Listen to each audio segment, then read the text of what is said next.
In February of this year, I did a critical take on collecting after the crash, kind of theorizing how the retro video game market would respond to a global recession.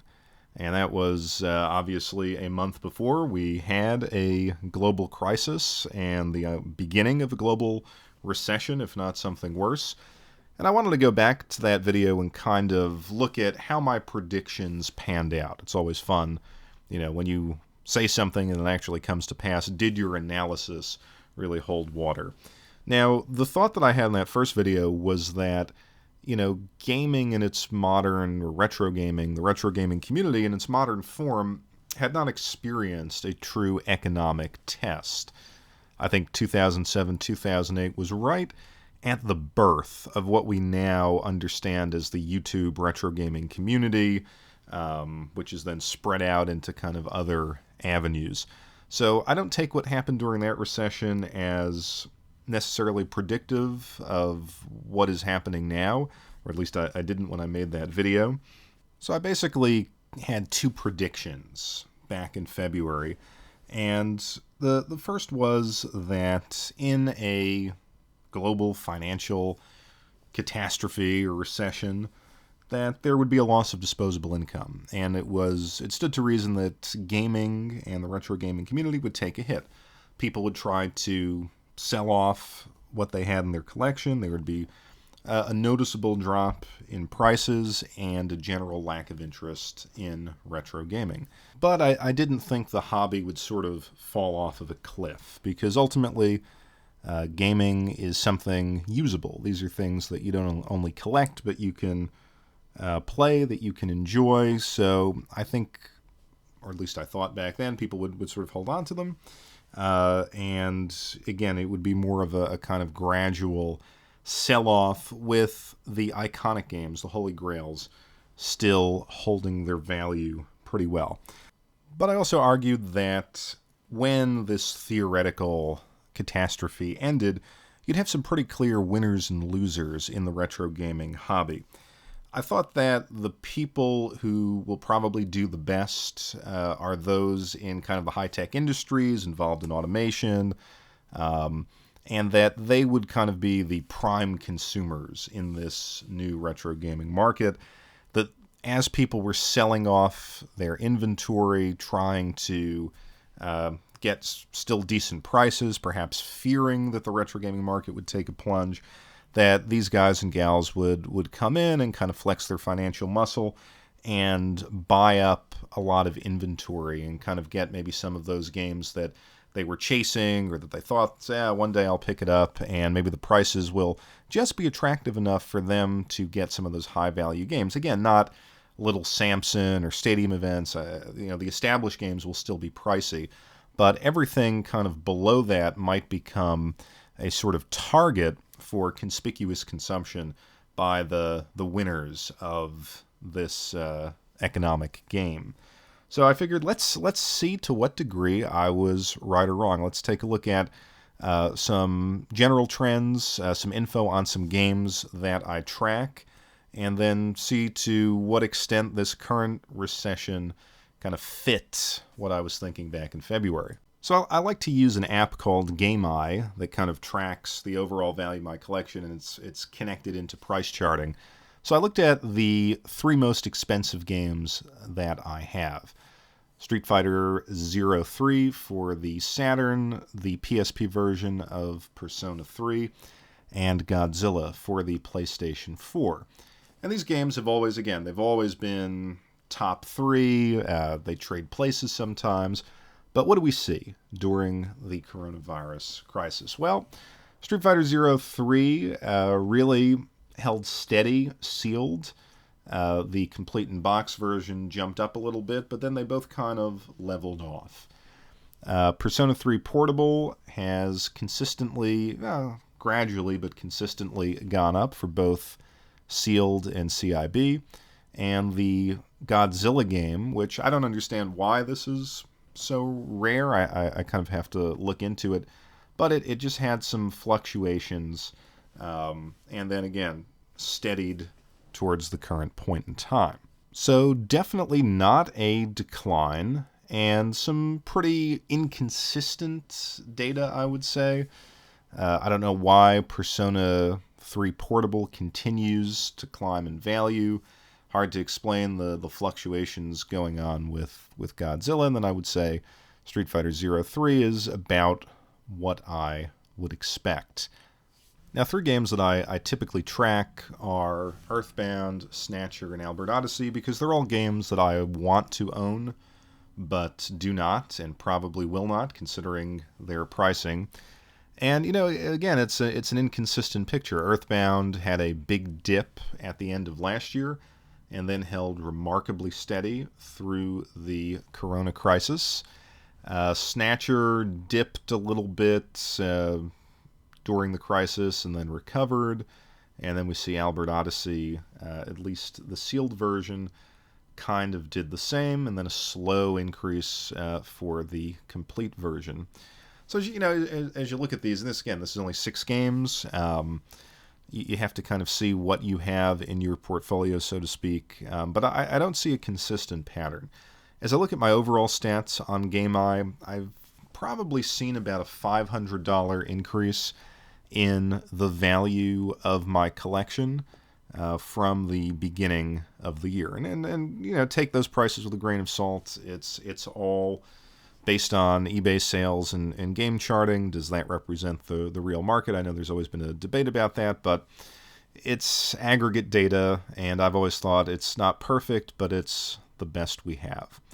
So I don't know what you can say about gaming other than that I was wrong. I don't think that there was a massive sell-off, and I think there's a couple of reasons for that. Number one, I think, as I said in that video, gaming is a hobby where the thing that you collect is usable, and it always kind of gives you a certain degree of pleasure. So I think as people were locked in their homes, there was an incentive to kind of go back to the collection and maybe play some of those games that you hadn't played in a while or that you never played.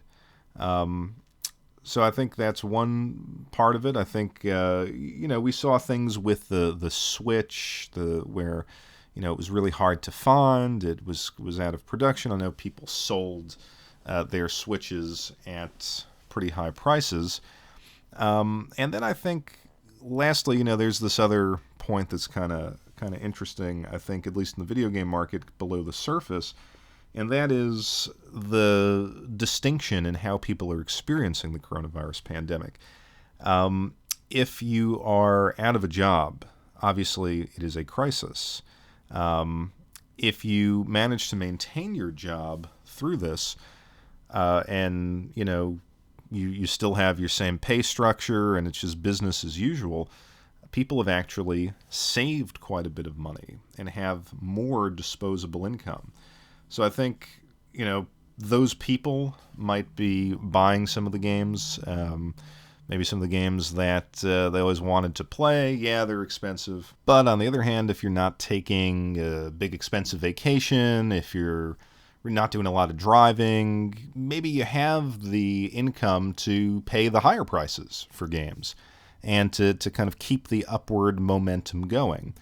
So I think I was right about that, in the sense that I didn't predict exactly what was going to go on in the coronavirus job market, but this idea that somehow, some way, there were going to be clear winners and losers, and I think it just broke that those people who were able to maintain their employment.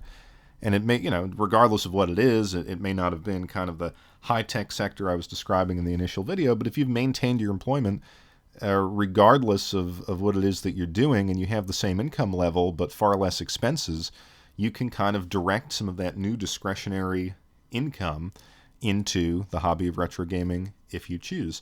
So I think that accounts for the fact that prices have remained stable, and in fact, they've gradually gone up throughout this time. But I've always thought it's interesting to compare retro video game collecting with coin collecting and baseball card collecting. And as I look at the coin market now, I don't think that is a fair comparison here, because that has really done well, but that's because coins are, of course, based on precious metals, and gold and silver have really gone up in price. So I'm going to kind of throw that out for this comparison and look at baseball cards and sports cards. And here is where I was really surprised. The sports card market has boomed in a really historical way. There seems to be a national rediscovery of sports card collecting, and the prices have gone through the roof. The demand has gone through the roof. There's articles about this in a lot of different sports websites, business journals, and things like that. And again, some of the reasons are the same. You're locked at home, there are no sports on television to watch. You have this abiding nostalgia for sports that's only grown stronger now that they're not on television. And again, you have a lot of people who are not affected by this and have some disposable income. So if you go onto eBay, the prices of cards are through the roof. The hobby has more than recovered from the 2008 recession, which hit it really bad.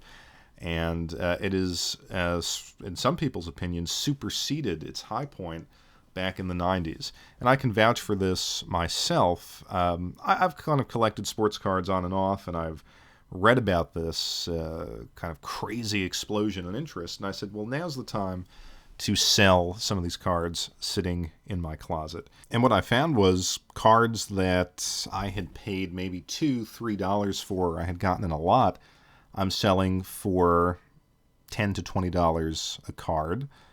And then the quality cards that I have, and this is not a Mickey Mantle rookie or a Joe Namath rookie card, but just some really, decent cards from the 80s, 90s, 2000s, things like that.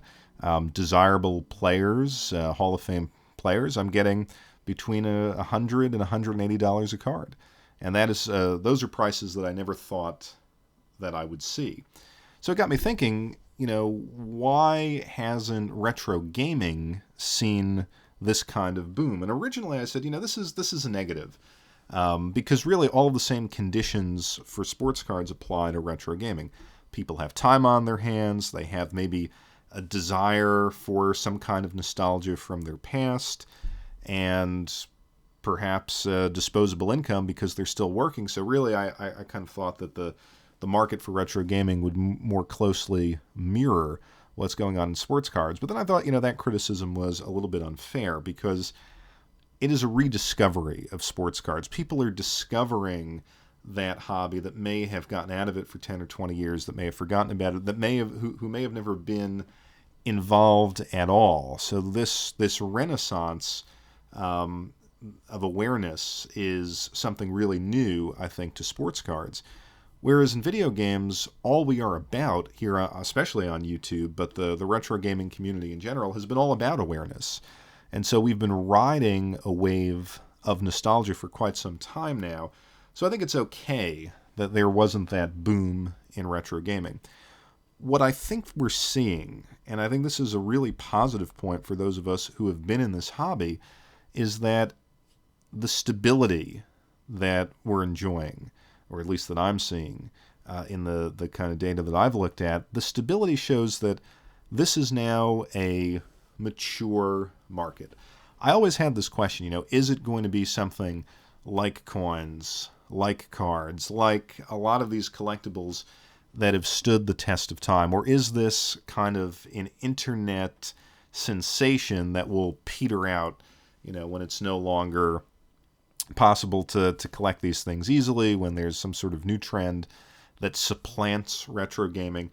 And I think we're seeing that, no, it is a mature hobby. It has kind of a locked-in audience for a long time. Those of us who grew up in the Nintendo era and were collecting and enjoying video games throughout, we're in our 30s and 40s now. I hope for all of us listening to this video that we have stable income, that we have disposable income, that we can enjoy this hobby, that we have a certain degree of security in this world. I know in these times that's wishful thinking, but I think enough people in that age range will be in a position to kind of keep this hobby going and growing at the level that it is. And I think we're seeing that with kind of higher end products, whether it's the upscalers, the retro tinks, the sort of convenience products that nonetheless produce a good image, whether we're talking about high end audio to connect to our gaming systems, which is something I've been talking about on this channel for quite some time. And all sorts of new devices hitting the market, high-end consoles like the Analog NT, the Polymega for that matter, if that ever becomes a reality, that you're going to have, I think, people who are happy in the retro gaming space, and more individuals and companies creating products to make the time in that space better and more enjoyable, and give a more refined and even luxurious experience. So I think we come out of this coronavirus crisis, and of course we're not out of it yet, but I think the lesson that we take away from lockdown until right now is that retro gaming is healthy, it's solid, and there is room for steady growth in the future.